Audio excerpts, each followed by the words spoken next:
think a lot of us feel trapped. We consume all of our paycheck, we get caught up in a consumeristic society, and we have to keep working and grinding just to survive and just to keep moving forward. So how do we go from that lifestyle of living paycheck to paycheck to having financial freedom and having the freedom in our lives to do what we want, to spend our days how we want, to make an impact and do the work that we love to do every day without feeling like we're sacrificing too much or we're missing out on stuff? I think it's important to take a step back and look at our culture and realize that this whole thought process behind entitlement and instant gratification, ordering something on Amazon and having it show up the next day, thinking of whatever type of food we want and it just gets delivered to our house, buying things on credit, having a new house and a new car and feeling entitled. This is not the way humans have lived throughout most of history. The lifestyle we're living is a fairly new concept. It used to be that if you couldn't afford something, you wouldn't go out and buy it on credit. But now the average American household has $135,000 worth of debt. It's kind of scary. But why bother saving money? Why not just spend money and enjoy your life? Well, for me, it's a means to an end. My goal is not to have $1 million in the bank so that when I retire at 65, I can, kind of enjoy the fruits of my labor. My goal is to have freedom and to have it as soon as humanly possible. For me, it's been a roughly 5-year journey. If you're willing to go really extreme and save, 75 to 90% of your income and live really frugally for a few years, I think most people, depending on where you're starting out, can reach financial freedom. But if you don't want to go that extreme, it's definitely possible in 10 or 15 years to reach some level of financial independence without actually sacrificing all too much. It really comes down to how extreme you are willing to go with your savings and what you can get your savings rate to. This is why it is super important to actually understand how much money you have coming into your life and how much is going out and where it's actually going. And are those things that bring you joy and fulfillment and value, or is money just kind of like flowing through your hands? However, saving money for the sake of saving money won't bring you freedom. I think you really have to have a goal behind it. If you think about, if you invest $1,000 when you're 18, when you're 65, that $1,000 is gonna be like $65,000.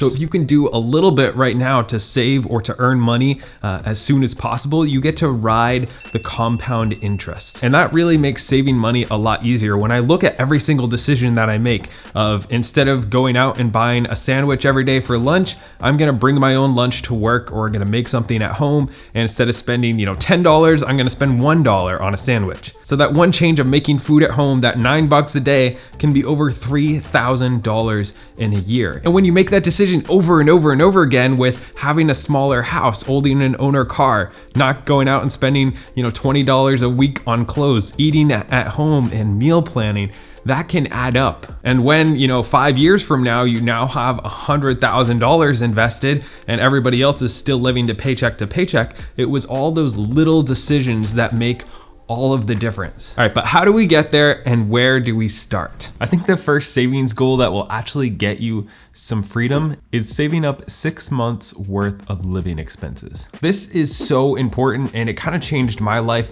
It's because it gives you freedom to get lucky. It puts you in a position to get lucky and to have opportunities that other people can't have. This can take anywhere from a few months to a few years to get started, but that is that initial chunk that gives you some freedom. You can either take this money and have that be your first chunk that you can start investing and start building up some income so that you can have a little bit more freedom at your job, or it can just be that peace of mind and that flexibility so that if another job opportunity comes up and it's half the pay that you're making right now, but it has the potential to be 5 times as much as you make in 2 years, if you're living from paycheck to paycheck and you have no savings, you cannot take that opportunity to 5x your income. You are stuck relatively making what you're making. But if you're able to do whatever this job is, start a business, move somewhere, be part of a startup, then you have that opportunity to grow and to scale. And it's all because you had that savings and that cushion and you got your expenses really low. You also don't have to worry about small things putting you into debt. If you're spending everything that you're making, then small emergencies can really cripple you. They can put you into debt. You can have to put it on a credit card. But having that cushion gives you a lot of peace of mind, and you can really avoid some of those little things that have huge impacts on you. Now, while this is a really powerful start, it's not really that freedom that we're looking for, and it's not the end goal.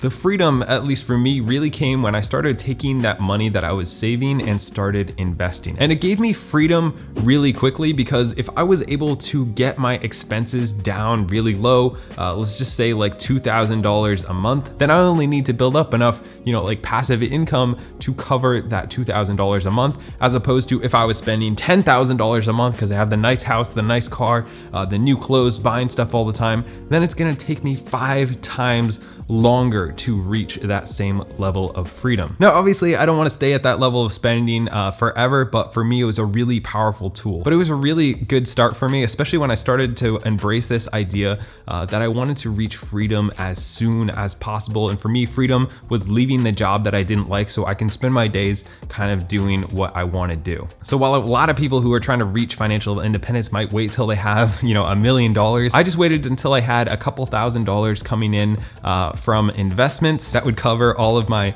very low living expenses. And then I was able to leave my job. And because I had that 6 months worth of living expenses, I was able to kind of take a risk and make a lot less. I was making like $500 a month on YouTube, so I wasn't making a lot of money. But because I was able to take that risk and earn less, I now have the opportunity to earn more from different side hustles. Well, some of them, like acting, where I only do like 1 or 2 days a month, I'll make in 2 days what I would have earned in 2 weeks doing the low paying job that I had before. But I wouldn't have the opportunity to earn that money if I wasn't saving money, living very frugally, and have been able to leave my job so I could have that flexibility. So while saving money in and of itself will probably not lead you to freedom, if you can take that money and invest it and use it correctly and build up funds and get out of debt, that will give you freedom to live an intentional life and do what you want to do every day. One of my goals right now is to get to 1 million subscribers by the end of 2022. So if you want to help me out,